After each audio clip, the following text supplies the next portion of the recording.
So we did chapter 18 and 19 today, which is the start of part 3, I believe. So we have moved on past the Eightfold Path, and we're now getting into what I assumed would be a little bit more complicated. I can't remember Bunch what of the title lists. is. A bunch of lists, yeah. More lists. More lists, but overall impression was like, why are there just a bunch of names and long lists for things that are the same thing? Why do they do this? It's all the same thing. But yeah, so 18 was on the three Dharma seals, which impermanence, non-self, and nirvana are the three that he chose for this chapter.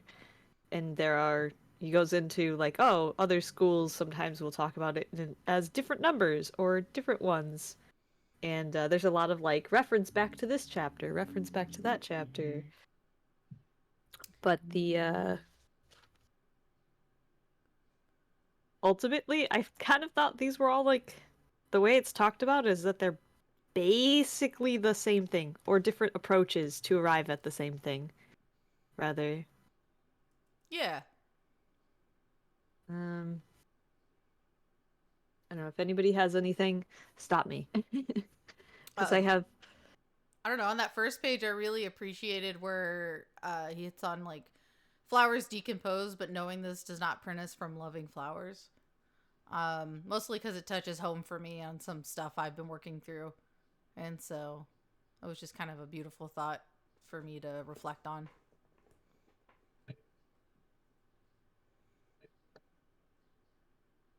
Yeah, it's a good image and a good point, right? He said it a lot of times throughout the book, Mm-hmm. but also that like part of the beauty is the transience, isn't it?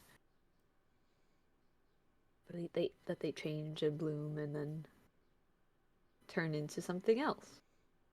Because also flowers have a purpose. I like at the end of that paragraph where he says impermanence is more than an idea. It is a practice to help us touch reality. That's nice. It's a I like nice that. quote. Mm-hmm. Mm-hmm. Mm-hmm. What else? Then we had the reminder that we see the existence of every single thing is possible only because of the existence of everything else. Mm-hmm. Just reminding things. I actually didn't really highlight a lot for the next few pages because I felt that a lot of it was just restating things that he had talked about previously. Like the benefits of thinking in this way and what impermanence is. On one of these pages, yeah, that page actually, near the bottom of that middle paragraph, it says, "Long live impermanence. Thanks to impermanence, we can change suffering into joy." And I thought that was actually a really neat way to approach the subject, right?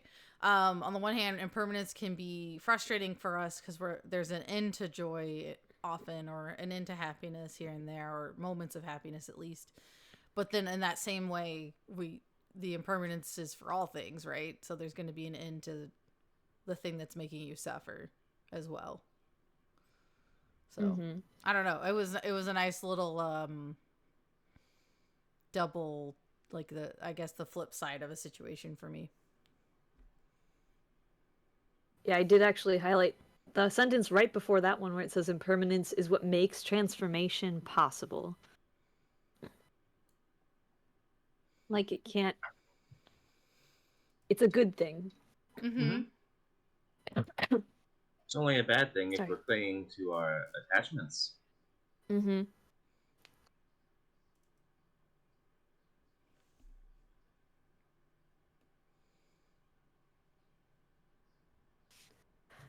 Sorry, I'm like a little bit slow this morning still. That's I read all this and I'm like trying to recall, okay, which part is this? The chapter is very reiterative, just like you said, I feel like, of a lot of things that we covered in other chapters, going more in depth on a couple of things, and just really hammering home that idea of impermanence over and over again. Yeah, actually, this is very simple, but I like this. Like when you get into an argument with someone you love, please close your eyes and visualize yourselves 300 years from now.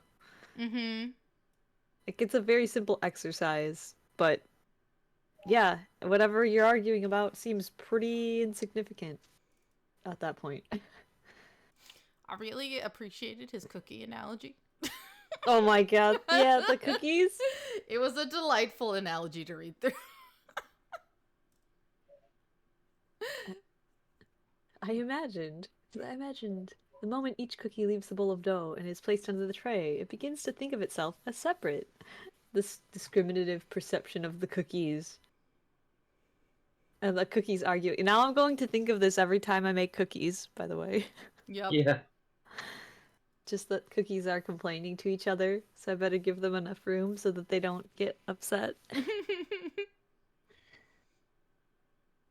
You have to teach the Learn. cookies not to be attached to non-self, though. To Yeah. their selves. Cookies, you are all one. Please. You're all one, and that's why you make one giant massive cookie. No, those are the cookies that have understood. Or maybe the cookies that never touch are the ones that understand because they're being courteous to the rest of them. I don't know.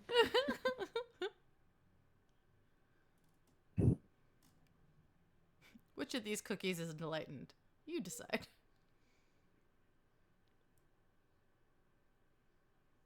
Yeah, that was a fun one and definitely memorable. A lot of this part I didn't really highlight anything either. So, if you have any quotes that you want to point out. I appreciate how often he keeps touching back on that the metaphor of a wave does not have to die in order to become water when he starts talking more about nirvana.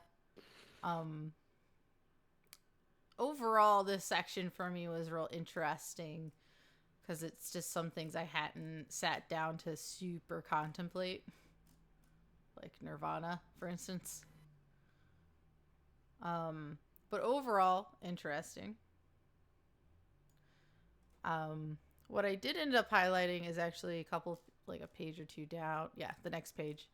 That a big chunk of that paragraph, we think that being born means from nothing we become something, from no one we become someone, which is the same thing he says basically with the cookie analogy, right?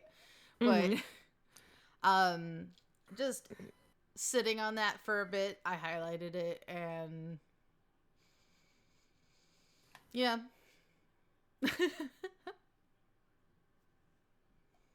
Yeah, like I really think that all three of these seals are just the same thing. Like he says, like impermanence and non-self are, you can't really have one without the other. And if he's defining nirvana as the touching of the reality of impermanence and non-self, then this isn't a chapter about three things. This is a chapter about one thing and just seeing the truth that is everything is the same thing and a continuation and transformation of things that already exist that are all intertwined and become each other. Sweet interdependent arising. Yes. Which is actually, hold on, what page are we on in here? 31. That is something he also talks about specifically by name a few pages later from where we are. So, and all, like in that list too, everything is all the same thing. Every time he says these kinds of things, instead of saying happy birthday, we should sing happy continuation. I think this is just him being silly, like he's making a joke, but it always sounds like it's serious with everything else. Just like long live impermanence. Right? Long It's live impermanence. Kind of doesn't work, but it does. That Oh, birth is continuation, death is continuation.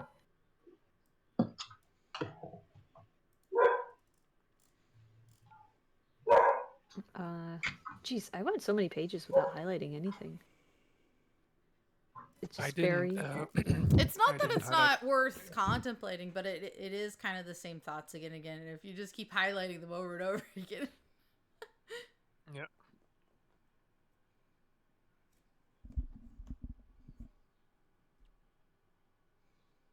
Wait, which page is this one? There was something I highlighted with Nirvana. Ben, were you just saying you didn't highlight anything here either?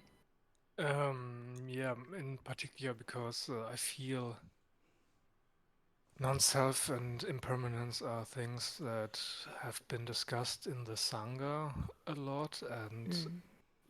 at least for me, it isn't.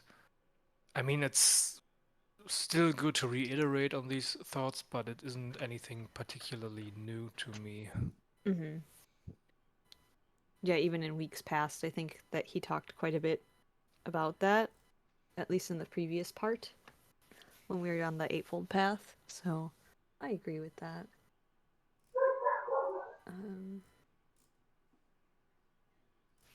This I did highlight though. I like some of the ways that he words it to think about nirvana.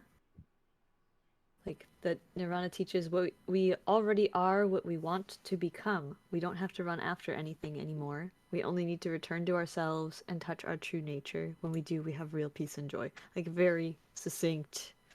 Mm-hmm. Yeah, it's a really important insight, I think, to come to see that nirvana is in the end also a concept, and if you are attached to that concept, you will always be chasing after this phantom, so to speak, instead of just being in the moment and seeing what's right here, right now. Mm-hmm. Yeah, And like the so, actual truth. yeah, and so Nirvana is also kind of a double-edged sword. On the one hand, it's it's a carrot on a stick, so to speak, or a carrot on a string to get you going. But eventually, you need to reach a point where you say, "Oh, actually, I must not chase after this because chasing prevents me from finding it."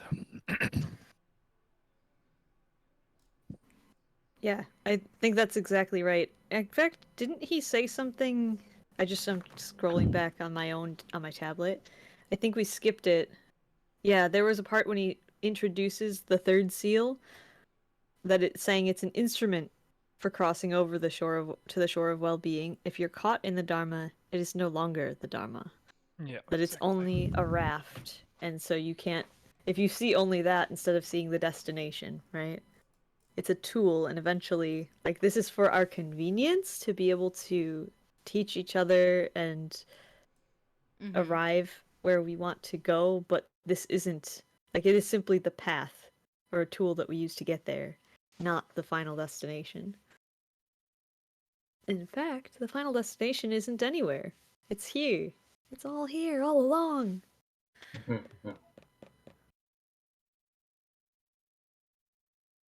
Mm. And then on this page, I did like this reminder too that the Buddha taught that if suffering is present, we have to identify it, take the necessary steps to transform it. He did not teach that suffering is always present. Some things that people sometimes maybe get wrong or repeat incorrectly. Suffering is not a basic element of existence. It's a feeling that we have, and that's why we can change it. Um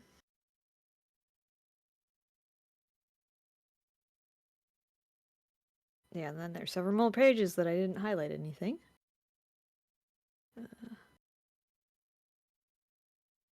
Just different perspectives and things that people get stuck on.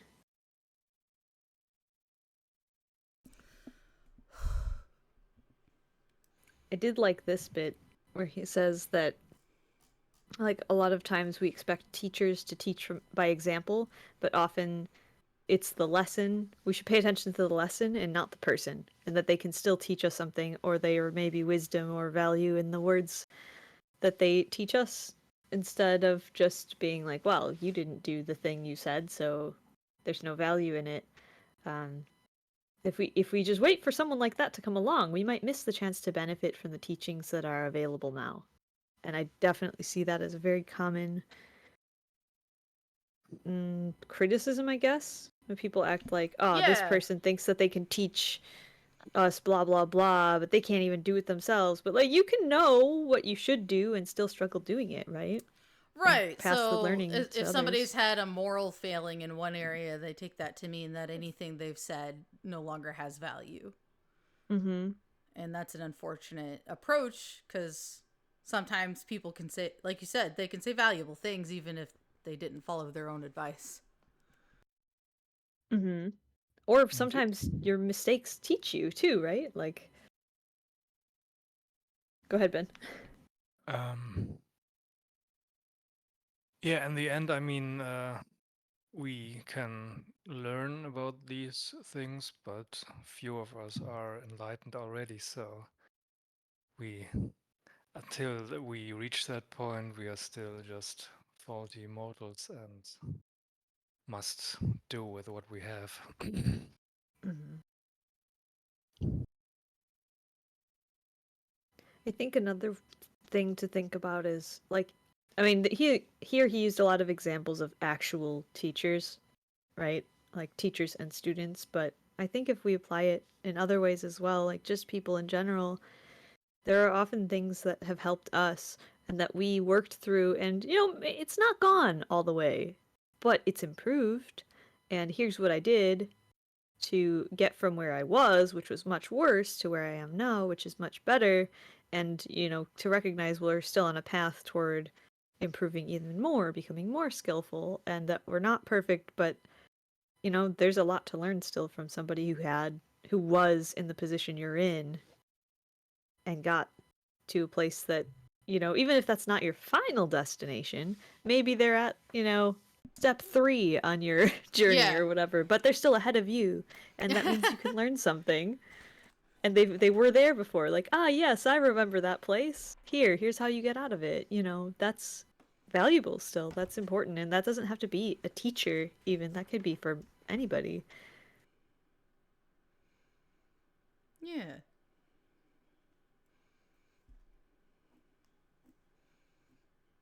It's also a logical fallacy.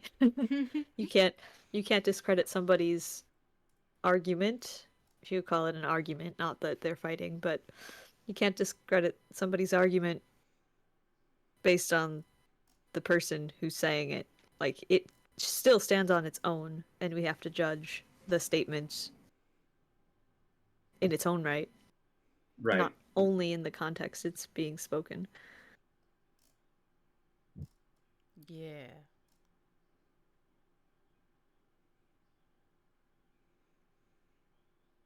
Then here you talked back about absolute truth versus the relative truth from the other chapter, but the relative truth being that suffering and joy are separate things, and that there are steps we can go to go from one to the other, and the absolute truth being basically that they are one thing and you can't have one without the other. They don't exist independently.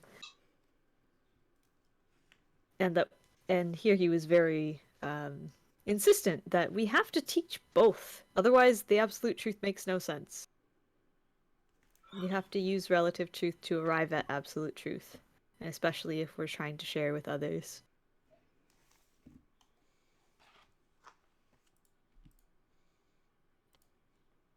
That's all I highlighted in this chapter.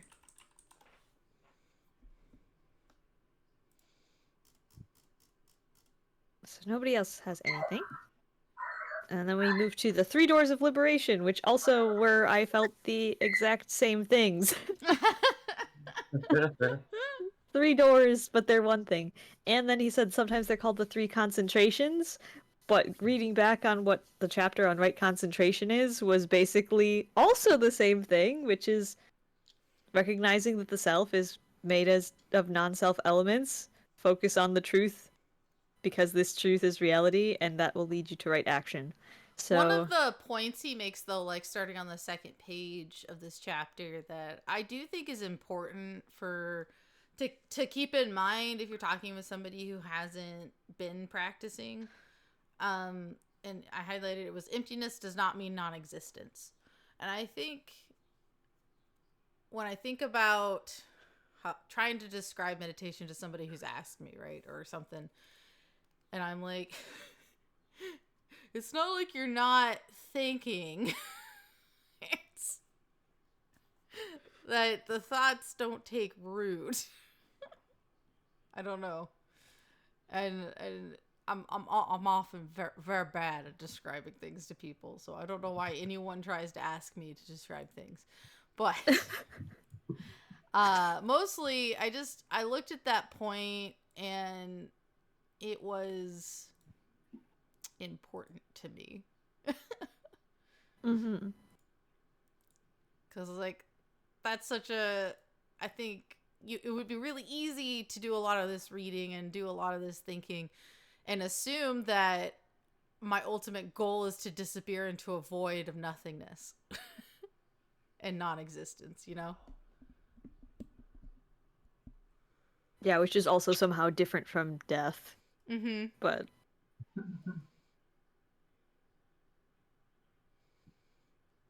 oh yeah, because right after that he says it means interdependent co-arising, impermanence, and non-self. Mm-hmm.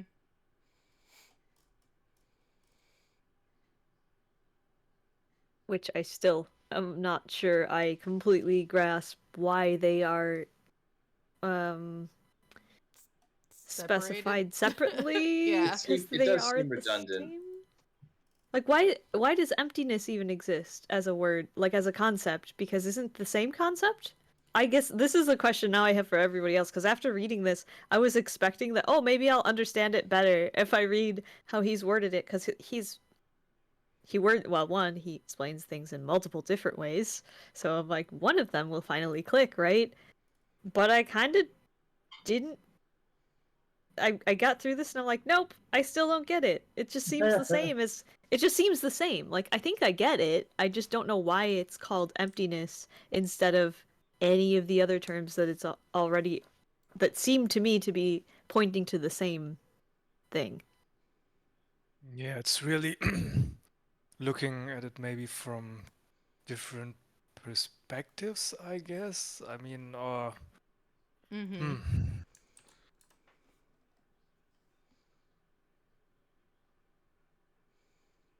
yeah, many dharmas pointing to the moon. Yeah. But then I guess is there a distinction, like I can see a slight difference between impermanence and non-self. Like Mm-hmm. they're linked by a common thread of everything is just becoming other things and they're intertwined, and when we pass on, we become many other things and we nourish many other beings, and then those beings eventually will nourish each other, and then new beings that are made of, like, we're all made of the past, right? Mm-hmm. But impermanence being a kind of time-based approach to it, and non-self being a very like present approach. So just in the present moment, you are made up of all these other particles and influenced by others and touching, many lives and also things that aren't alive. And then impermanence being over the passage of time. So there's like some difference there. I can kind of understand separating them out to make explaining or approaching the idea from those different aspects a little bit easier, but I don't see how emptiness is different than non-self, for example. Isn't that just the same word for the same, or like a different word for the same thing? Mm-hmm. Yeah. In a way, it is, yeah. Well, I'm actually asking, like, if anybody else sees something, oh yeah, but this brings in this other aspect that non-self doesn't necessarily suggest on its own. Like, maybe he just isn't talking about it here, but I'm just reading this going, this is identical, exactly identical. I don't know. I mean, emptiness is related to the impermanence of things, whereas non-self is related to the emptiness of ego. So, like, Hmm. In the Venn diagram, there's about a 90% overlap, which, like, it's not a very important distinction because non-self of ego is emptiness, whereas emptiness can be described as related to all things rather than simply the self, but if you look at it, is not the self all things as well, etc., etc. Yeah, because we talk about non-self, not just like personally myself and everything outside of myself, but we're talking about it. He keeps bringing up the flower, and he'll say the flower. There's no difference between the flower itself and the non-self of the flower, which isn't, as far as we are aware, a sentient being. But it's not just that. He's not just talking about humans. Self and non-self is very inclusive of just any object or subject and everything outside of it that is actually not really outside of it, and so on, right? Mm-hmm. Ego, yeah, I guess when you talk about ego, it fits better in non-self, but I didn't at least the way that he talks about it, because different people talk about it in different ways, but at least the way he talks about it never seems non-self doesn't seem to be bound to like humans only. Mm-hmm. I Or like the that about this self. chapter though. Like just on this next page even he goes, we have to learn to see ourselves in things that we thought were outside of ourselves in order to dissolve false boundaries, right?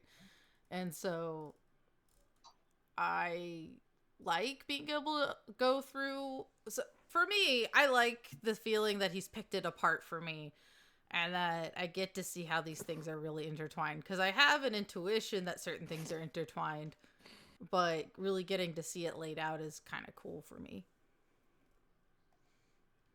Yeah, I like the chapter. I just don't understand the terminology being used as if it's somehow different, because to me it seemed like it was exactly the same thing. That's all. That's the only confusion. I really liked everything that he said, Mm-hmm. and I did appreciate that too, like all these different examples and in on different scope as well, right? I just don't know why it's in its own separate chapter and not just included in the non-self bit. That's all. Mm-hmm.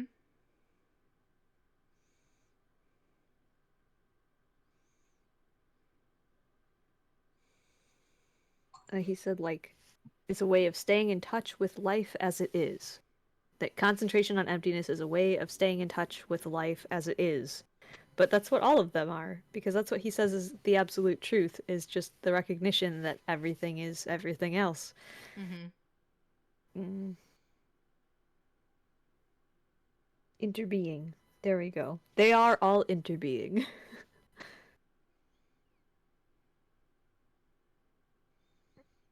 Mm. Yeah, beyond that, I mean, again, everything kind of seems to be talking about the same thing. Signlessness is the same as emptiness, as far as I can tell. This is.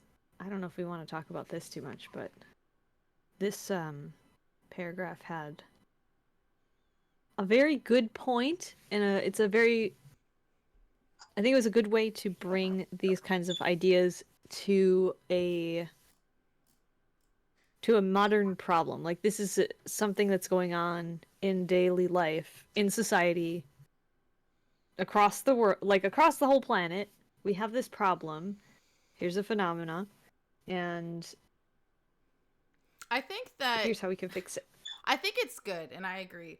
But then, as an educator, I have so many follow-up questions because, like, I've literally been having conversations with my coworkers recently about this, right? Where they're expressing frustration with the students, and I was like, it's their parents who have failed them. Like, these students have never been given boundaries, and then suddenly they're placed in this building full of people trying to do that to them when they've never had that before. And but then what? Like, because it feels like none of us can figure out. Okay, well, we figured out the root. We can see the bigger picture of where they're suffering and where the fight. Anyway, sorry, that's a tangent. My bad. Yeah.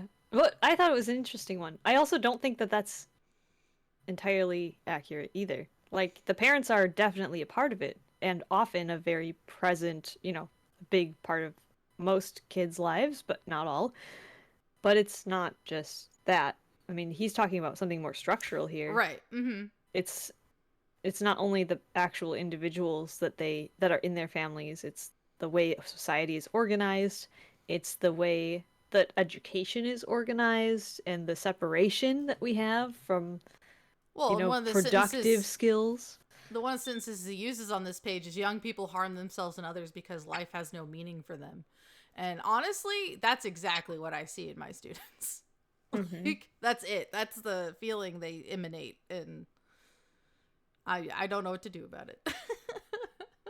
Which, yeah, and the hard thing is, like, you can't really fix an institutional problem with an individual, right? And then You can see these things and try your best, but they're only with you an hour, and then they go somewhere else. And what about every other person that they interact with, and what's on the media, and what our laws are, and how corporations operate, and like all of these outside factors. That gosh darn Tic Tac app is turning our key.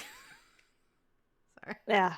I mean, it's just the current medium of transmission of the information, right? But I know. Just, I'm sorry. My brain is ready to go on so many, like, soapboxes right now about my hatred for TikTok. Just, yeah, it is problematic for sure. But I know that's it's why not I was like, TikTok's fault. It's just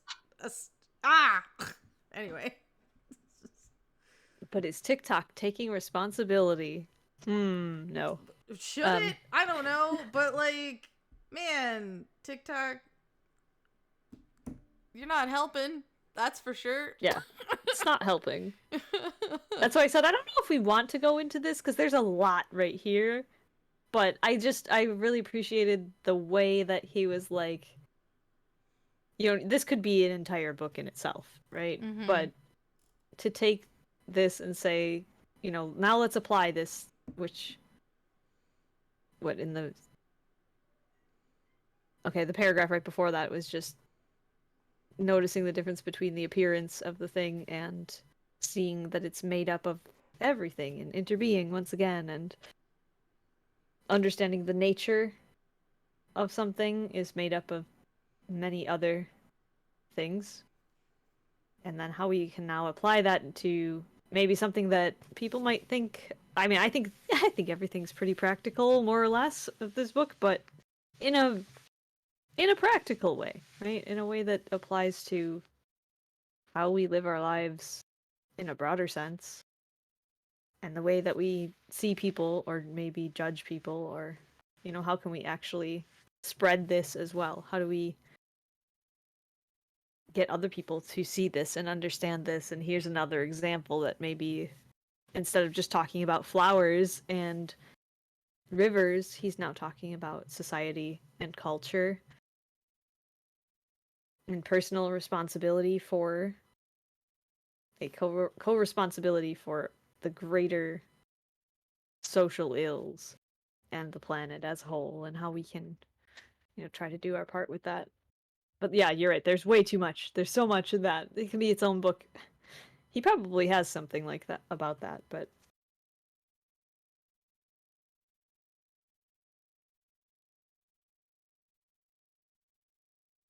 yeah, he went into that a little bit more, like here. When we look deeply into our children, we see the elements that produce them. They're that way because our culture, economy, society, and we ourselves are the way we are. And we can't blame them when things go wrong, because there's so many things that led to that. Oh, actually, here's his solution. If we transform ourselves and our society, our children will transform too. Everything has to start with us. But that's a very slow process, right? Huh? Interdependence. Interdependence, yeah. Okay, here too. Few programs teach young people how to live, how to deal with anger, reconcile conflicts, breathe, smile, and transform internal formations.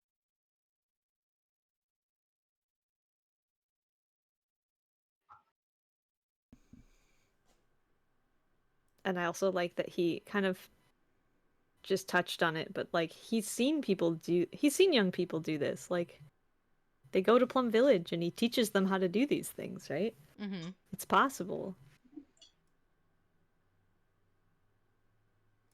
In fact, sometimes it's even easier for children to learn how to do these things. Yeah. They can't sit as long, but they can learn to do these things because there's less for them to unlearn. There are fewer bad habits and Yeah, they're more malleable. yeah, Malleable. malleable. Great word.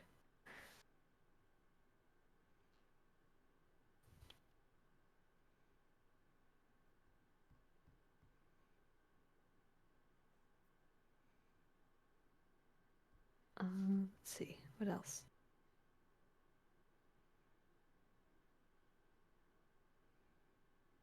Okay, apparently I just like have massive several pages where I just don't highlight anything this time, so that's fine. Um Oh gosh, did you? No, you're not there yet. oh, this part's about aimlessness. I liked this part. It says there's no need to put anything in front of us and run after it. We already have everything we're looking for, everything we want to become. We are already a Buddha, so why not just take the hand of another Buddha and practice walking meditation? I also highlighted that. It's so good. All the elements of your happiness are already here.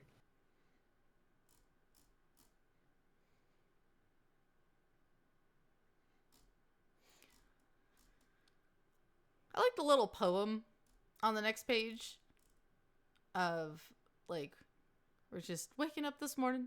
I smile. 24 brand new hours. And I was like, yeah, I want that kind of optimism. Working on it.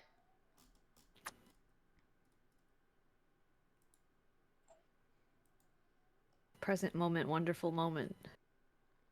I think this is something that he will say, like, just say this, you know? Mm-hmm. The way that he runs his meditations sound like this. Like this is essentially just a meditation. You sit there, you sit up and say this to yourself and you breathe and try to do it, you know? And saying it sort of like manifests that you have that now in the world. If you have said that, whether or not it seems true at first, but it can become true, and you continue to do that, then, you know, you're more likely to actually live like that too. Mm-hmm.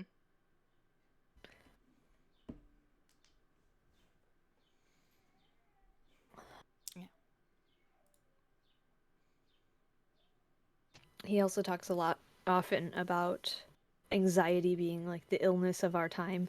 Yeah, is the illness of our age. And what is most important is not to allow your anxiety about what happens in the world to fill your heart. If your heart is filled with anxiety, you will get sick and you will not be able to help. Mm-hmm. Which has been really true in my own experiences. Like the more worrying about things makes it so that you can't actually, well, first of all, worrying does nothing about it, and then you Mm-hmm. can't do anything about it when you feel like when you have strong feelings, the brain itself actually shuts down certain neural pathways. So you're literally like cognitively incapable of doing certain things when you're having that strong of an emotional response or go into fight or flight because Right. you're overwhelmed with that, right? Now you can't access the most important parts of your brain for decision making and you genuinely can't help. And you're not going to know what's going on around you. And it's a very important reminder.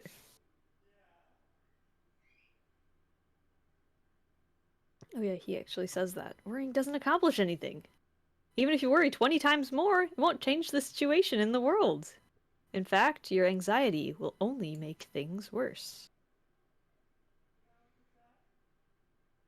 To be content with trying your best and continuing to do so. Because there's literally nothing else you can do.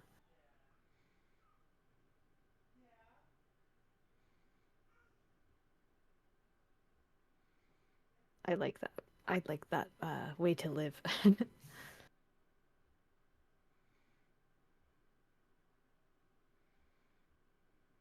And then on the last page here, they're saying the number of people who create violence is very great, while the number of people who know how to breathe and create happiness is very small. Every day gives us a wonderful opportunity to be happy ourselves and to become a place of refuge for others.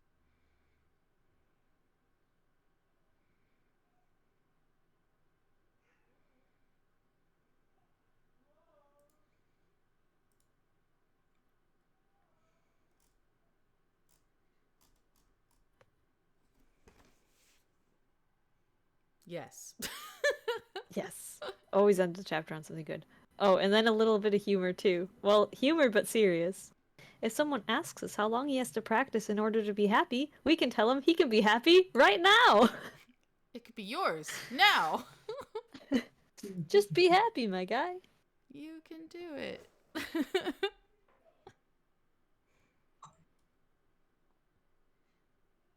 Yeah,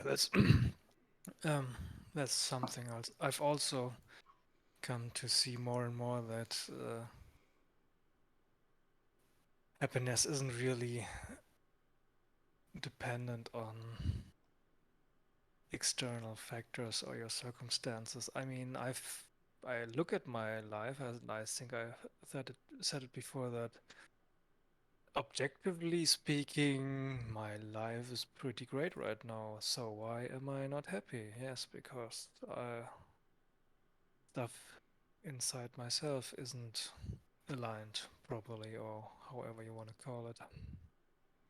So I need to change my attitude, my perspective, what have you. Mm-hmm.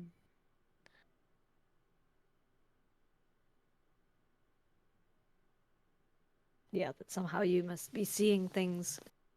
And it's probably not about any of those things, right?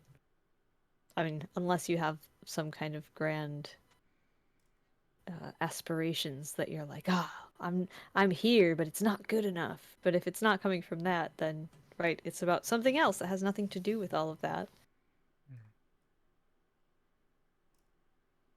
And we say if we do the work of cleaning up our home, like he says a lot of times. He actually doesn't say this too much in this book, although I think a few times in some chapters ago he did say it a little bit. Mm-hmm. But he talks a lot about our home, like our self, like we have to go home to ourselves, and this is our true home, and no matter where we go, it's with us, so we should clean up our home. Yeah.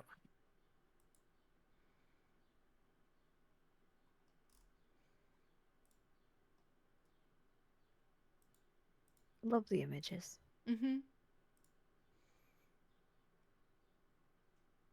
Yeah, we did it. That's the end of the chapter. Go team. Go team.